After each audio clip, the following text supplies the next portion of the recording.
بسم اللہ الرحمن الرحیم۔ السلام علیکم۔ پروگرام علم و حکمت میں خوش آمدید۔ میں ہوں محمد ثنی الیاس۔ ناظرین کرام، گزشتہ کچھ پروگرامز ہم نے پاکستان کے اندر جمہوری روایات کو، جمہوری طرز حکومت کو، جمہوری نظام کو کیسے مستحکم بنا سکتے ہیں، اس حوالے سے غامدی صاحب سے استفادہ کیا تھا اور یہ جاننے کی کوشش کی تھی کہ ہمارے ہاں جو سیاسی زعماء ہیں، جن کے کاندھوں پر لیڈرشپ کی ایک ذمہ داری اللہ نے عائد کر دی ہے اور وہ خود اس میدان میں اتر چکے ہیں، ان کے لیے کیا وہ چیزیں ہیں جو پیش نظر رہیں، کیسے وہ اپنی تنظیم سازی کر سکتے ہیں، کیسے ان نظریات کو آگے بڑھا سکتے ہیں۔ وہی موضوع ہے، ایک نئے زاویہ نظر کے ساتھ اس کو آج ہم آگے بڑھائیں گے۔ اس میں سابق ہمارے ساتھ تشریف فرما ہے جناب جاوید احمد غامدی صاحب۔ السلام علیکم غامدی صاحب۔ وعلیکم السلام۔ صاحب، ہم نے آپ سے یہ سمجھا تھا کہ پاکستان ہمارا ملک ہے، ہمارا خطہ ہے، ہماری سرزمین ہے، اس کے ساتھ ہمارا دل دھڑکتا ہے، ہمیشہ سوچتے ہیں کہ وہ بھی ترقی کی راہ پہ گامزن ہو، آگے بڑھے، ملک ترقی کرے اور دنیا کے اندر جو جدید ماڈلز ہیں ریاستوں کے اس جگہ پر آ کر کھڑا ہو۔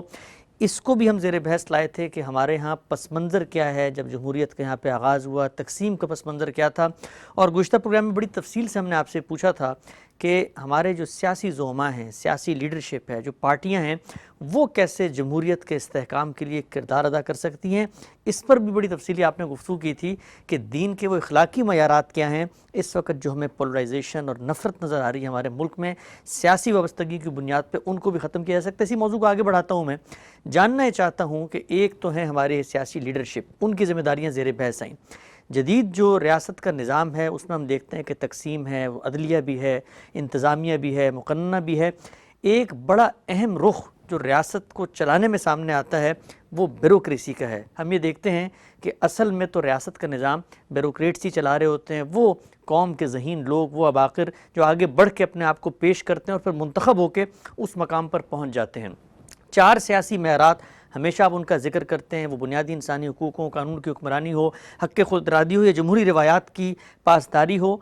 بیوروکریسی کا کیا کردار ہونا چاہیے ہے اس ملک کو آگے بڑھانے میں، اور جو ہدف ہم حاصل کرنا چاہتے ہیں اس میں ان کی ذمہ داری کیا ہے؟ یہ جو آپ نے ریاست کے مختلف ستونوں کا ذکر کیا ہے، تو اس میں جب یہ تعبیر اختیار کی جاتی ہے کہ یہ ریاست کے ستون ہیں، تو اس کا مطلب کیا ہے؟ اس کا مطلب یہ ہے کہ سب سے پہلی ان کی ذمہ داری یہ ہے کہ یہ سیاست سے اپنے آپ کو بالاتر کر لیں۔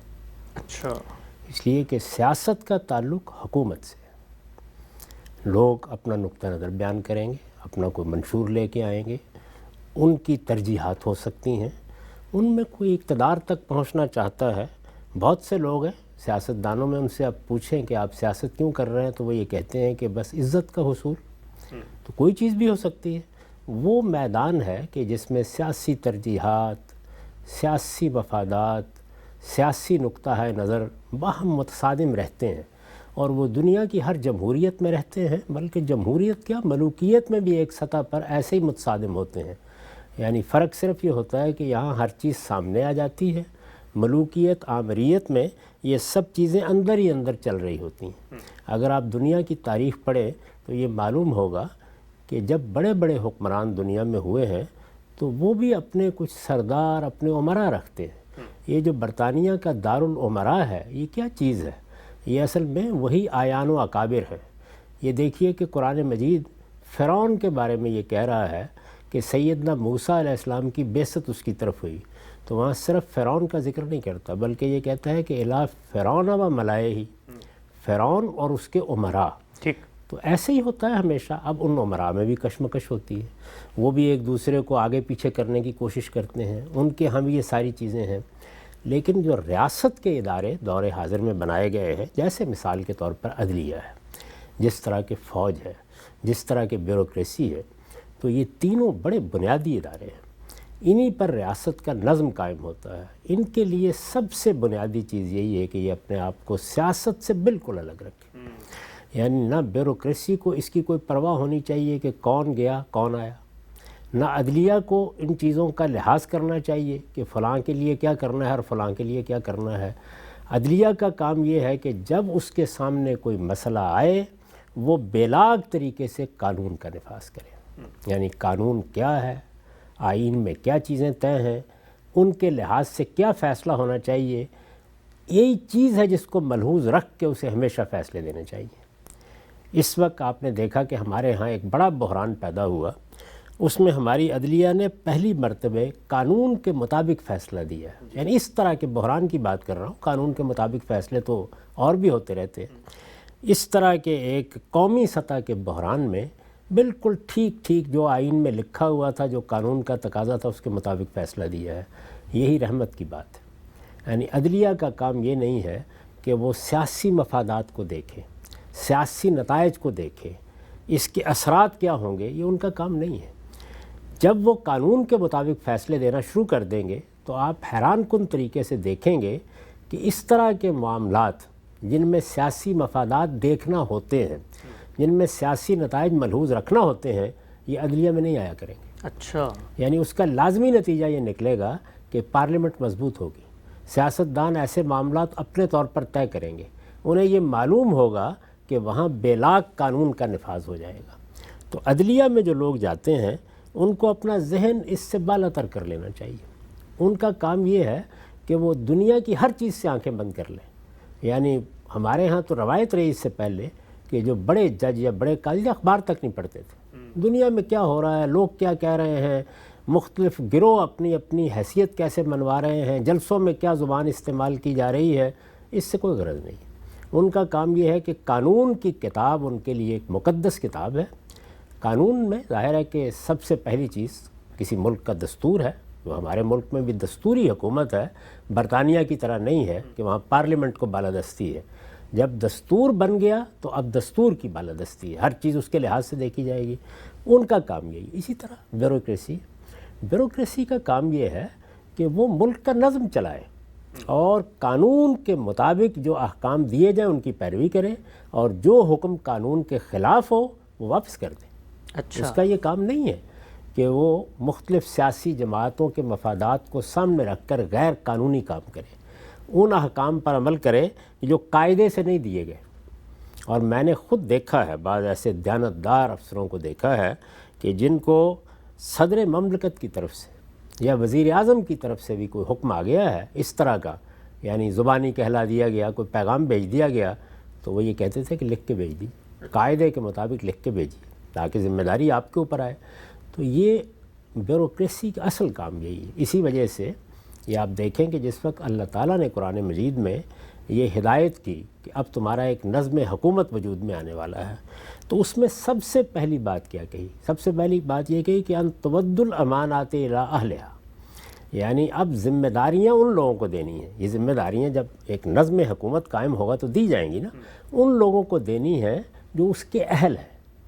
تو پہلی چیز کیا ہوئی کہ بیوروکریسی وجود میں آنی ہے، فوج وجود میں آنی ہے، عدلیہ وجود میں آنی ہے.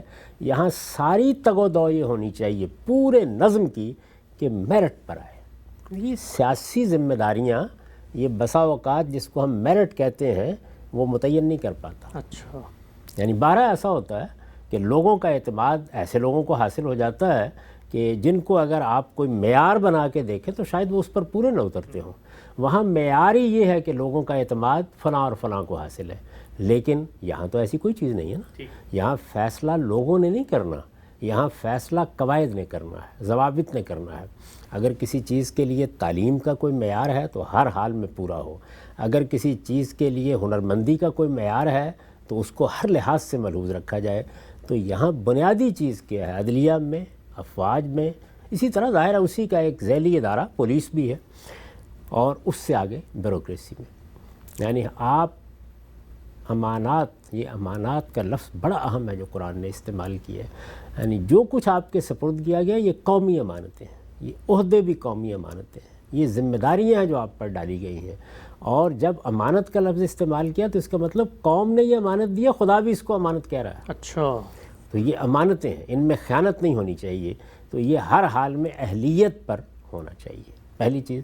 اور اس کے بعد ان کو کیا کہا ہے کہ اب تم نے نیچے کام کرنا ہے، یعنی عدلیہ نے فیصلے کرنے ہیں.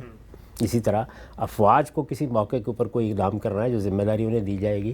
اسی طرح کا معاملہ بیوروکریسی کا ہوگا، وہ تو روز یہی کرتی ہے، محکموں کو چلایا جا رہا ہوتا ہے.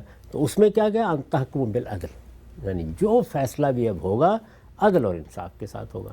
تو یہ دیکھیے کہ یہاں سیاسی مفادات زیر بحث ہی نہیں، سیاسی ترجیحات زیر بحث نہیں، سیاسی نتائج زیر بحث نہیں. یہاں پر میرٹ اور صرف میرٹ. یعنی اہلیت کی بنیاد پر فیصلے ہوں.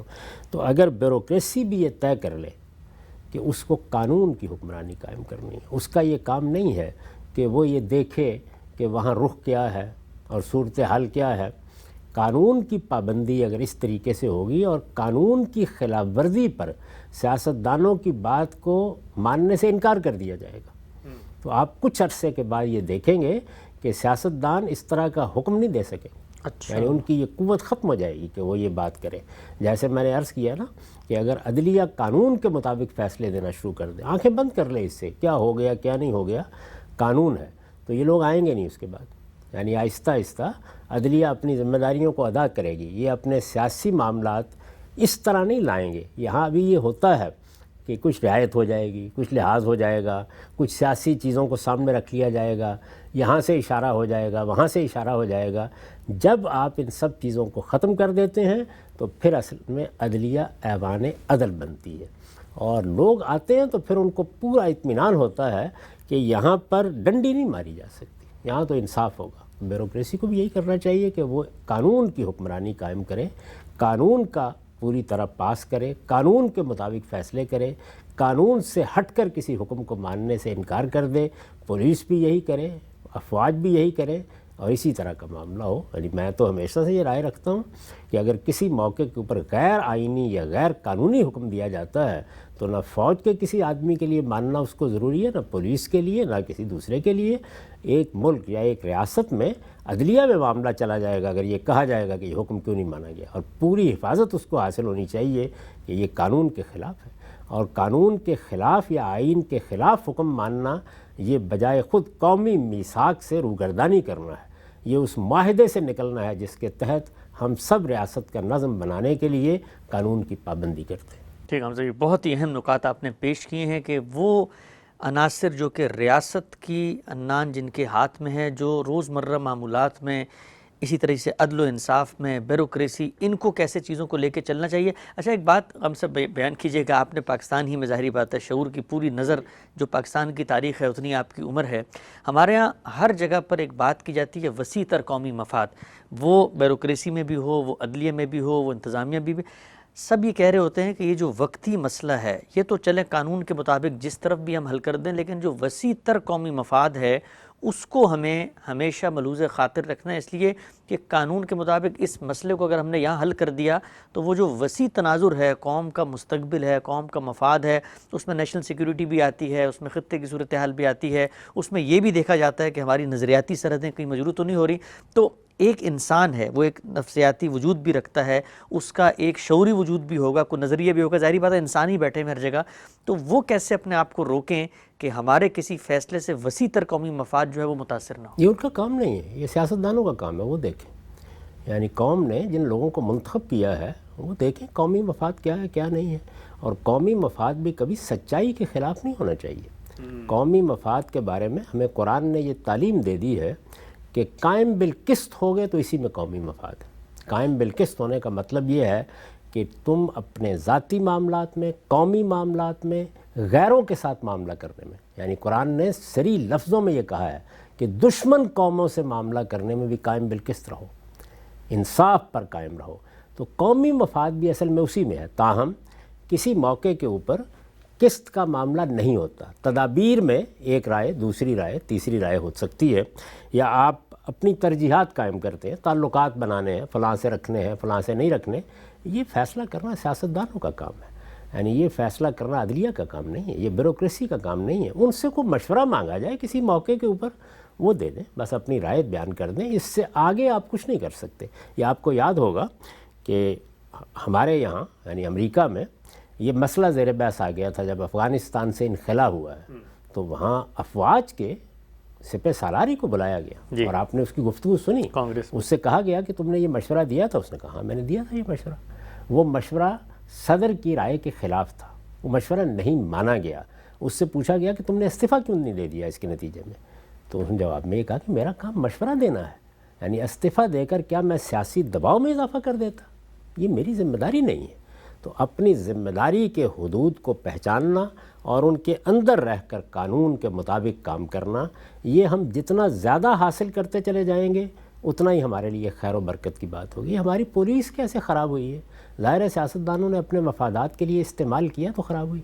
تو اس لیے اللہ کی پناہ مانگنی چاہیے کہ کسی قوم کی افواج کے ساتھ لوگوں کی محبت نہ رہے، اور لوگوں کی محبت، دل کی گہرائیوں سے محبت جو مجھے بھی ہونی چاہیے اور آپ کو بھی، وہ اسی وقت ہوتی ہے جب کہ ہر طبقہ، ہر گروہ، ہر ادارہ اپنے حدود میں کام کرتا ہے، اور وہ حدود ہمارے آئین نے طے کر دیے ہیں۔ آئین میں کوئی چیز ایسی ہے کہ جس میں بہتری ہونی چاہیے تو جو قاعدے طے ہیں اس کے مطابق آپ آئین میں ترمیم کر لیں، تبدیلی کر لیں۔ قانون میں بھی اسی طریقے سے قانون سازی ہوتی رہتی ہے، لیکن جب ایک قانون بن گیا ہے تو اس کی پیروی کی جائے گی طابقاً نال بالنال جیسے کہ ہے، اور بیوروکریسی کا کام یہ ہے کہ وہ قانون کا نفاذ کرے، عدلیہ کا کام یہ ہے کہ وہ قانون کے مطابق فیصلے کرے، اور افواج کا کام یہ ہے کہ وہ حفاظت فراہم کریں کہ جن کے حصار میں یہ سارا نظم چلتا رہے۔ ٹھیک ہے صاحب، اہم نقطہ آپ نے بیان فرمایا۔ اچھا یہ بتائیے گا کہ ہمارے ہاں پاکستان کی جو سیاسی تاریخ ہے اس میں ہم دیکھتے ہیں کہ جو کو ہوئے ہیں خود سیاستدانوں سے اقتدار کو جن لوگوں نے لیا ہے، اس میں ایک پورا کا پورا ایک پس منظر ہے خود بیوروکریسی کے اندر۔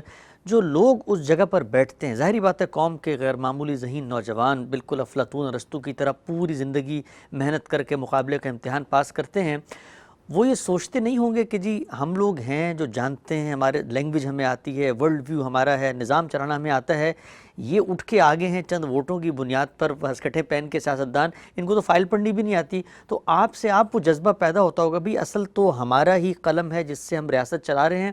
تو اس میں یہ چیز آپ کو لگتا نہیں ہے کہ پھر یہ کیسے ممکن ہوگا اگر سیاستدان بھی اس سطح پہ کوالیفائڈ نہ ہوں تو بیوروکریسی دل سے ان کا احترام کیسے پیدا کرے گی؟ کیونکہ نتیجہ ہم نے یہی دیکھا کہ پوری کی پوری ریاست تو پھر بیوروکریسی چلا رہی ہوتی ہے۔ بیوروکریسی کو چلانی چاہیے، وہ بنائی اسی لیے گئی ہے، اس کی ذمہ داری یہی ہے۔ اگر وہ سمجھتی ہے کہ وہ ذرا برتر جگہ کے اوپر کام کرنا چاہے، یعنی یہ تو در حقیقت ملازمت ہے نا، آپ نے اپنے آپ کو ملازمت کے لیے پیش کر دیا ہے، تو پھر آپ چلے جائیں، سیاست میں چلے جائیں، جا کے دیکھ لیں، آٹے دال کا بھاؤ معلوم ہو جائے گا، پتہ چل جائے گا کہ 4 ووٹ بھی ملتے ہیں یا نہیں ملتے۔ تو اس وجہ سے ان لوگوں کو حقیر نہیں سمجھنا چاہیے، وہ لوگوں کا اعتماد لے کے آئے ہیں، بہت اہم بات۔ اور ان کا کام یہ نہیں ہے کہ وہ آپ کو بہت اچھی فائل پڑھ کے دکھائیں، ان کا یہ کام نہیں ہے کہ وہ بہت اچھے طریقے سے چیزوں کی تنقید کریں، یہ کام تو آپ کے ذمے ہے، یہ آپ کو کر کے ان کو ایجوکیٹ کرنا ہے، ان کی مدد کرنی ہے۔ وہ اس لیے اس مقام پر بیٹھے ہیں کہ وہ قوم کی نمائندگی کر رہے ہیں، ان کی سب سے بڑی کوالیفیکیشن یہی ہے کہ قوم نے ان پر اعتماد کیا ہے کہ وہ ان کا نظم چلائیں، تو وہاں آپ کو ایک خادم کی طرح سامنے کھڑے ہونا چاہیے اور ذمہ داریوں کو پورا کرنا چاہیے۔ رہ گئی یہ بات کہ ہمارے ہاں بہتر لوگ سیاست میں آئیں، یہ بات کہ زیادہ پڑھے لکھے ہوں، تو یہ ایک تدریجی عمل ہے، اس کے لیے قوموں کی تعمیر کی جاتی ہے، یہ بساط نہیں الٹ دی جاتی۔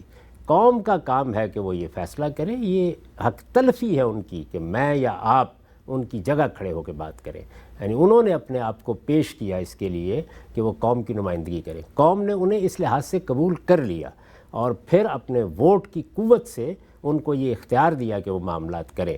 آپ خود سوچئے کہ اگر میں ایک کاروبار کرنے کا فیصلہ کروں اور اس کاروبار کے لیے میں تمام ضروری سہولتیں فراہم کروں اور میں اس کے لیے بہت ہی ہنرمند لوگوں کو بھرتی کروں اور وہ میری فیکٹری یا میرا کاروبار یا میری کمپنی چلانے کے لیے آئیں اور اس کے بعد وہ مجھے یہ بتانا شروع کر دیں کہ اب آپ کو گھر کیسے چلانا ہے اور یہ کام کیسے کرنا ہے، تو اصل میں قوم کیا ہے؟ قوم مالک ہے، قوم نے نظم قائم کیا ہے، بہت اہم بات۔ یہ لوگ ہیں کہ جنہوں نے یہ فیصلہ کیا ہے اور حق ان کو خدا نے دیا ہے کہ ہمارے اوپر ایک نظم قائم ہونا چاہیے، تو یہ تو ان کے نمائندوں ہی کا کام ہے۔ وہ ان پڑھ ہیں، وہ جاہل ہیں، آپ کا یہ کام نہیں ہے کہ ان کے بارے میں کوئی بری رائے قائم کرے، وہ جو کچھ بھی ہے وہی قوم ہے، اور آپ نے اگر اپنے آپ کو اس خدمت کے لیے پیش کیا ہے تو اپنے حدود کے اندر رہ کر یہ خدمت کریں۔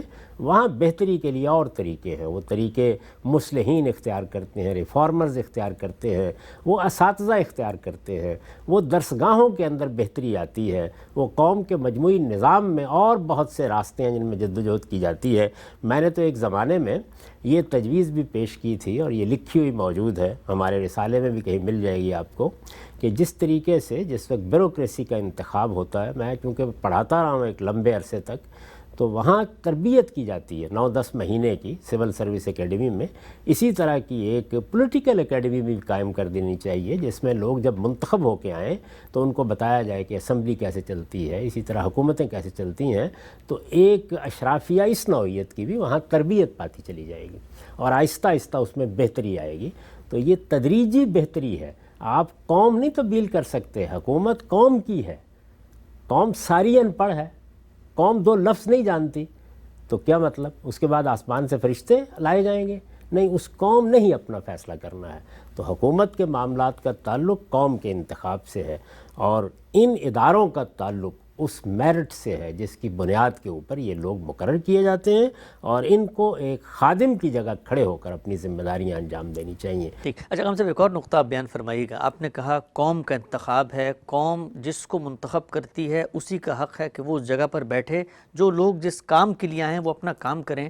ہم نے تو یہ بھی دیکھا کہ ہمارے ہاں بلکہ دنیا بھر کے اندر یہ ماڈل باقاعدہ سامنے آیا کہ یہی جو ذہین لوگ ہیں انہی پر مشتمل ایک قومی حکومت بنا دی جائے. ٹیکنوکریٹس کی حکومت, اپنے اپنے شعبے اپنے اپنے فن کے ماہر ہیں, تو پھر اس میں کیا خرابی ہے؟ عقل تو یہ کہتی ہے بظاہر کہ اگر سیاستدان وزیر بن گیا ہے ہیلتھ کا یا کسی اور شعبے کا اور اس کو اس کی کچھ تکنیکی معلومات نہیں ہیں, تو کیا یہ بہتر نہیں ہے کہ وہ جو شعبے کا ماہر ہے اسی کو آپ وہاں بٹھا دیں تو ہر شعبے میں اس کا ماہر بن جائے؟ قوم اگر ان پڑھ ہے, جاہل ہے, تو کم سے کم نظام چلانے والے, ان کو سہولیات فراہم کرنے والے وہ تو پڑھے لکھے مل جائیں گے. یہ دونوں ماڈل دنیا میں موجود ہیں, لیکن یہاں پر بھی صرف فرق یہ واقع ہوتا ہے کہ آخری فیصلہ مثال کے طور پر صدر صاحب کے پاس چلا جاتا ہے, یا اس فیصلے کی تائید میں یا اس سے متعلق قانون سازی میں دوسرے ادارے جیسے سینٹ ہے, کانگریس ہے, وہ اپنا کردار انجام دیتے ہیں.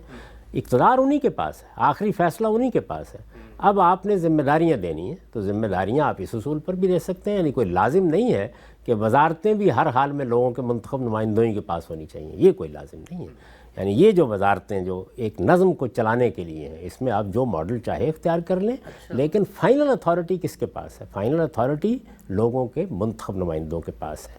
اس کا ایوان, خواہ وہ دارالامراء ہے, خواہ وہ ہاؤس آف کامنز ہے, اس کا جہاں کہیں بھی ظہور ہو رہا ہے وہ عوامی کی طرف سے ہوگا. اس کے راستے کیا ہیں؟ وہ دنیا بھر میں بہت سے ماڈل موجود ہیں, اس میں کسی چیز پہ اصرار کی کوئی وجہ نہیں. مجھے خود امریکی نظام زیادہ پسند ہے اس معاملے میں, لیکن یہ پسند ناپسند کی بات ہے. اب ہمارے ملک میں ایک آئین بنا دیا گیا, وہاں ہماری قومی قیادت نے برسوں کے تجربات سے ساری چیزوں کو سامنے رکھ کے پارلیمانی نظام کو پسند کیا ہے.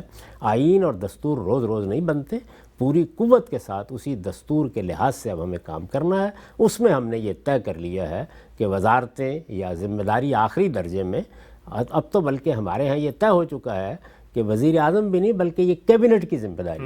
اب اس پر بھی کچھ اعتراضات پیدا ہوتے ہیں, اس سے بھی نظم حکومت بہت سست ہوتا ہے. ایسی چیزوں کی بھی اصلاح کرنی چاہیے. اس میں عدلیہ بھی بعض موقعوں کے اوپر بڑے اصولی قسم کے فیصلے دیتی رہی ہے. تو میرے نزدیک اس معاملے میں تو دیکھیے پارلیمنٹ جو چاہے تبدیلی کر لے, لیکن وہ اسی اصول پر ہوگی کہ سیاسی فیصلے اصلاً لوگوں کے منتخب نمائندوں کو کرنے ہیں. وہ نظام اس کے لیے کیا بناتے ہیں, وہ امریکی بھی ہو سکتا ہے, فرانس کا بھی ہو سکتا ہے, برطانیہ کا بھی ہو سکتا ہے, کوئی نیا بنا لیجیے, اس میں کیا مانے. ٹھیک. اچھا ہم صاحب ایک اور چھوٹا سا سوال, آپ شاید اس کو پتہ نہیں کس طرح پرسیو کریں, لیکن یہ کہ سیاسی معاملات سیاستدانوں کے سپرد ہونے چاہیے ہیں, ایک استدلال یہ بھی پیش کیا جاتا ہے کہ جی پہلے آپ جانیں تو صحیح علم تاریخ کو, سیاست کو, فلسفے کو, ورلڈ ویو کو, نظام کو, ریاست کو, اتنی اہم معاملات ہیں وہ اس طرح سیاستدانوں کے سپرد کیے کیسے جا سکتے ہیں؟ تو ذہین ترین لوگ ہیں جو اس سطح پر جا کر فیصلہ لینے کی قوت رکھتے ہیں. یہ سیاستدان تو حلقے میں الیکشن لڑتے ہیں اور یہ ٹرانسفارمر اور روڈوں اور سڑکوں اور نالیوں ان کے اوپر ان کی سیاست چل رہی ہوتی ہے. اتنے بڑے وسیع تر قومی معاملات, اس میں آپ نے انٹرنیشنل کمیونٹی سے ڈیل کرنا ہے, اس میں آپ نے خطے کو دیکھنا ہے, سیکیورٹی کے مسائل ہیں, تو یہ اہم معاملات اتنی کم کیپیسٹی رکھنے والے لوگوں کو دیے کیسے جا سکتے ہیں؟ یہ کیسے معلوم ہوا آپ کو؟ وہ ہم سے بہت بہتر ہوتے ہیں. ہم جو بعض علوم و فنون کے ماہرین ہیں, ہمارا کام یہ ہے کہ ہم اپنا مشورہ دیں, رائے دیں, دیانتداری کے ساتھ اگر کوئی ذمہ داری دی جائے تو اس کو پورا کریں, یہ ہمارا کام ہے. یہ نہیں ہے کہ ان کی جگہ لینے کی کوشش کریں. اور یہ جو تقریر فرمائی آپ نے کہ ان کے سپرد کر دیے جائیں, آپ ہوتے کون ہیں یہ کہنے والے کہ سپرد کر دیے جائیں؟ ان کے سپرد کیے گئے ہیں, یہ معاملات انہی کے پاس ہیں, اس لیے کہ حکومت انہوں نے قائم کرنی ہے, قوم نے ان کو یہ ذمہ داری دی ہے. یہ اصل میں اپنے آپ کو کسی برتر جگہ پر رکھ کر گفتگو ہے. یہ افلاطون کے زمانے سے فلسفی کرتے رہے ہیں، یہ علماء بھی کرتے ہیں بعض موقعوں پر. ہم تو دین کو جانتے ہیں، دینی علوم سے واقف ہیں، اس وجہ سے یہ ہمارا کام ہے کہ ہم حکومت کریں. نہیں، یہ اللہ تعالیٰ نے جو دنیا کا نظم بنایا ہے اس میں یہ بالکل واضح ہو گیا ہے. دنیا کی تاریخ اس بات کے اوپر گواہی دیتی ہے کہ اقتدار کے فیصلے اس سے پہلے بھی دنیا کی تاریخ میں ان اصولوں پر نہیں ہوئے جن پر لوگ سمجھتے ہیں. یہ جتنے بھی ہنرمند ہیں، علماء ہیں، یعنی کسی بھی فن کے، میں دین کے علماء کی بات نہیں کر رہا. ظاہر ہے کہ ایک مسلمانوں کی حکومت میں دین کے علماء کا بھی ایک کردار ہوتا ہے، اسی طرح ہنرمندوں کا بھی ایک کردار ہوتا ہے. بہت سے دوسرے علوم ہیں جیسے معیشت ہے، معاشرت ہے، اس سے بارے میں بھی بڑے بڑے ماہرین، سماجیات کے ماہرین، ان کی خدمات درکار ہوتی ہیں. ان کو یہ سمجھنا چاہیے کہ وہ خدام کی جگہ پر ہی کھڑے ہوں گے قوم کے سامنے، قوم کے خدام ہیں، اور جن لوگوں کو قوم نے ذمہ داری دی ہے یہ ان کا کام ہے کہ وہ فیصلے کریں. ہمارا کام یہ نہیں ہے کہ ہم ان کی تحقیر کریں، ہمارا کام یہ ہے کہ ان کی مدد کریں، ان کو علمی طریقے سے جو کچھ بتانا ہے بتائیں. اور یہ جو آپ نے فرمایا کہ یہ نالیاں بنانی ہے، یہ ٹرانسفارمر لگانا ہے، اس کی وجہ یہ ہے کہ ہم نے مقامی حکومتوں کو کبھی قائم نہیں ہونے دیا. یعنی جمہوریت کی جو دو بنیادی چیزیں ہیں وہ ہمارے یہاں مفقود ہیں بالکل. ایک یہ کہ مقامی حکومتوں کا نظام ہم اس طرح نہیں بنا سکے جس طریقے سے دنیا کی جمہوریتوں میں وہ چل رہا ہے. سب سے زیادہ اہمیت اس کو دینی چاہیے. مقامی حکومتیں جتنی مضبوط ہوں گی، جتنی فعال ہوں گی، اتنا ہمارے ہاں سیاست کا معیار بہتر ہو گیا. امریکہ میں ہم دیکھتے ہیں ایسا ہی دنیا میں ایسا ہی ہوتا ہے. اس لیے کہ جس وقت یہ معاملات مقامی حکومتوں سے متعلق ہو جائیں گے تو پھر ہمارے جو نمائندے ہیں وہ بھی اور طرح کے منتخب ہو کے آئیں گے. لوگ ان کے انتخاب میں بھی اور چیزوں کو ملحوظ رکھیں گے. وہ فی الواقع قانون ساز اسمبلی کے اندر اپنی خدمات انجام دیں گے، تو یہ معیار بھی اس کے نتیجے میں بہتر ہوتا ہے. اسی طریقے سے ہم نے سیاسی جماعتوں پر توجہ نہیں دی. میں نے ایک زمانے میں جب ایک سیاسی جماعت خود میرے اپنے گھر میں بننے کے مراحل سے گزر رہی تھی تو اس وقت ایک ذمہ دار لیڈر کو یہ مشورہ دیا تھا کہ لوگ تو اس لیے سیاسی جماعت بناتے ہیں کہ ان کو اقتدار میں آنا ہے. آپ اس لیے ایک سیاسی جماعت بنائیے کہ آپ کو اس ملک کو ایک بہت اعلیٰ درجے کی اپوزیشن پارٹی دینی ہے. اچھا، یعنی یہ فیصلہ کر لیجئے. اب دیکھیے اس کا فائدہ کیا ہوگا. جب آپ اقتدار میں آنے کو ہدف بنائیں گے تو آپ کو پس پردہ قوتوں کی مدد بھی کسی نہ کسی موقع پہ لینی پڑے گی، اس لیے کہ ہم اس ملک سے واقف ہیں. آپ کو اس کے لیے الیکٹیبلز کے ساتھ بھی معاملات کرنے پڑیں گے لازماً، کیونکہ اس کے بغیر آپ جیت نہیں سکتے. وہ تو ایک مقصد کو حاصل کرنے کے لیے ہماری اس قیادت کو بھی کرنا پڑے تھے معاملات جس نے اس ملک کو بنایا تھا. اس کی تاریخ سے بھی ہم واقف ہیں. تو میں نے یہ عرض کیا ان کی خدمت میں کہ یہ سب کچھ آپ کو کرنا پڑے گا، اور اس کا نتیجہ کیا نکلے گا کہ آپ کے ہاں یعنی پیغمبر کی قیادت میں جب لوگ مدینے میں مفادات سے متعلق ہوئے تو منافقین پیدا ہو گئے. تو یہ آپ کے ہاں بھی آئیں گے، یہ فریب دیں گے، یہ چھوڑ جائیں گے، یہ وفاداریاں تبدیل کیا کریں گے، یہ رسوا کر ڈالیں گے. آپ جو بڑی اعلیٰ قسم کی باتیں کر رہے ہیں ان میں سے کوئی بھی پوری نہیں ہوگی. لیکن اگر آپ فیصلہ کر لیں کہ آپ کو اپوزیشن کی سیاست کرنی ہے، اور میں نے مثال دی ان کو کہ ایک شخص تھا نواب زادہ نصر اللہ خان صاحب، انہوں نے اس ملک کے اندر فیصلہ کیا کہ مجھے اپوزیشن کی سیاست کرنی ہے. تو آپ پلٹ کر دیکھیں کہ یہاں جمہوری روایات کو قائم کرنے میں، جمہوری جدوجہد میں اس ایک شخص کا کیا کردار ہے. تو آپ فیصلہ کر لیں کہ آپ کو ایک ایسی جماعت بنانی ہے جو بہت ہی اعلیٰ جماعت ہو، جو اصولوں کو پختہ پکڑ کر بیٹھ جائے، ان کے دامن کو چھوڑنے کے لیے تیار نہ ہو، جس میں اگر کوئی آدمی ادنیٰ درجے میں بھی اس نوعیت کے مفادات کا اسیر ہو رہا ہو تو وہ وہاں پر برداشت ہی نہ کیا جائے. تو اس سے وہ 20 ہوں، 25 ہوں، 10 ہوں، 15 ہوں، وہ لوگ ہوں گے کہ جو ہماری پارلیمنٹ میں فی الواقع احتساب کا کردار ادا کریں گے. یعنی ان کی سیرت. اور میں نے دیکھا ہے کہ ایک زمانے میں ذوالفقار علی بھٹو صاحب کے زمانے میں دیکھا، اس سے پہلے ایوب خان کے زمانے میں دیکھا کہ ایسے لوگ 4-5 آ گئے اور انہوں نے پوری پارلیمنٹ کی نوعیت بالکل تبدیل کر دی، بحث مباحثے کا معیار بالکل تبدیل کر دیا، قانون سازی کے مواقع بالکل تبدیل کر دیے. تو چند لوگ بھی بعض اوقات بڑا غیر معمولی کردار ادا کرتے ہیں. لیکن آپ جانتے ہیں کہ اس طرح کے مشورے تو بس یہی ہوتا ہے کہ طوطی کی آواز ہے نکار خانے میں بلند ہو گئی، کون سنتا ہے، فغان درویش. آپ سے بہت ہی اہم نکات آپ نے آج اٹھائے ہیں. آگے بڑھاتے ہیں سلسلے کو. اچھا، یہ بیان فرمائیے گا، ایک حقیقت ہے اور اس حقیقت کا حل میں چاہتا ہوں، چونکہ آپ کی ایک نظر ہے سیاست پہ بھی، تاریخ پہ بھی، ہمارے ملک کے سماجی حالات پہ بھی. کہا یہ جاتا ہے کہ جی انسان اگر حق کے ساتھ کھڑا ہو، چاہے وہ عدلیہ میں ہو، چاہے وہ بیوروکریسی میں ہو، کانسیکوینسز اس کو پھر بھگتنے پڑتے ہیں. ہم نے تو یہ بھی دیکھا کہ ہمارے ہاں خود وہ لوگ جن کے پاس اختیار نہیں تھا، بلکہ وہ تو صرف محض ایک اعلی کار کے طور پہ کام کر رہے تھے، وہ بھی برسوں جیلوں میں رہے صرف اس لیے کہ کسی فائل پہ انہوں نے سائن کر دیا. تو پریشر جب آتا ہے، میں بہت ہی سیدھے سیدھے آپ سے پوچھتا ہوں کہ جب کوئی فون آ جائے اور کہا جائے کہ جی یہ خلاف قانون بات ہے، ایک جج اور ایک بیوروکریٹ، دینی، اخلاقی، قانونی ذمہ داری کیا ہے؟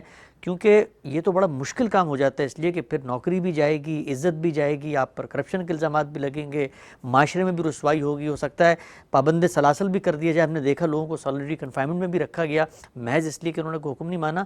تو پھر یہ تو بڑی ہی مشکل اور بڑی کٹھن وادی ہے. ہم تو سمجھ رہے ہوتے ہیں کہ بڑی ہی اونچا مقام ہے، کوئی وہاں پہنچ گیا تو بڑے خطرے کی چیز ہے. یقیناً اس میں کیا شک ہے، جب آپ اس میدان میں آئے ہیں تو آپ جب قانون کے مطابق فیصلے کریں گے اور قانون کی بنیاد پر کوئی نقطہ نظر قائم کریں گے اور پھر اس کے لیے آپ ڈٹ جائیں گے تو بعض اوقات ایسا ہوتا ہے کہ اس کے نتائج آدمی کو بھگتنا پڑتے ہیں، لیکن اسی سے قومیں بنتی ہیں.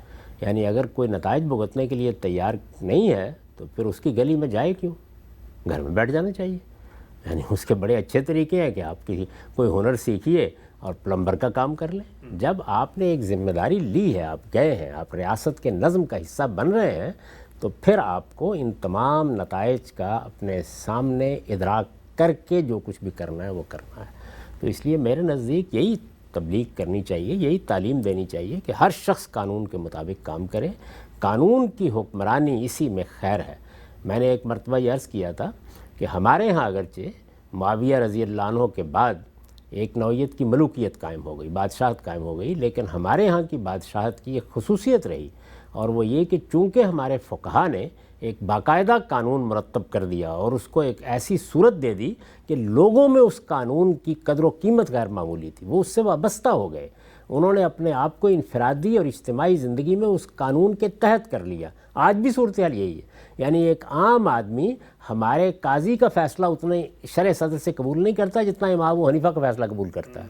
تو یہ صورت جب پیدا ہوئی تو اس کے نتیجے میں باوجود اس کے کہ ملوکیت تھی وہ قانون کی پابند رہی بڑی حد تک. یہ نہیں کہ خلاف ورزی نہیں ہوئی، وہ قانون کی حکمرانی اور قانون کی پابندی اسی میں خیر ہے. اس کی قیمت دینی پڑتی ہے، یہ قیمت سیاستدانوں کو بھی دینی پڑتی ہے. کتنے بڑے بڑے سیاستدان ہیں وہ پھانسی کے پھندے تک پہنچ گئے، یہ سب تو ہوتا ہے. ٹھیک. اچھا ہم سے بتائیے گا کہ یہ ایک عام طور پہ کہا جاتا ہے کہ ایک قربانی، ایک آدمی، ہمارا کیا رول ہے، ریاست اسی طرح چلتی رہے گی.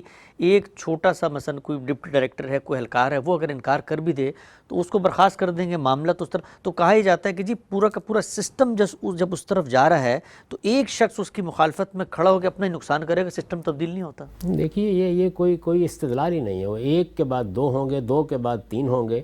اگر یہ فیصلہ کر لیا جائے کہ میں اکیلا کیا کر لوں گا، یعنی یہ کہ آپ سسٹم سے لڑنا شروع کر دیں، یہ تو میں مشورہ نہیں دوں گا. لیکن آپ اپنے دائرے میں قانون کی پابندی کریں گے، ورنہ آپ معاملہ چھوڑ کے الگ ہٹ جائیں گے. یہ ہر آدمی کو کرنا چاہیے. اگر وہ ایسا نہیں کرتا تو پھر تو اصل میں جو غلاظت پھیلی ہوئی ہے وہ اس کے تعفن میں اضافہ کرتا چلا جائے گا اور کچھ بھی نہیں ہوگا.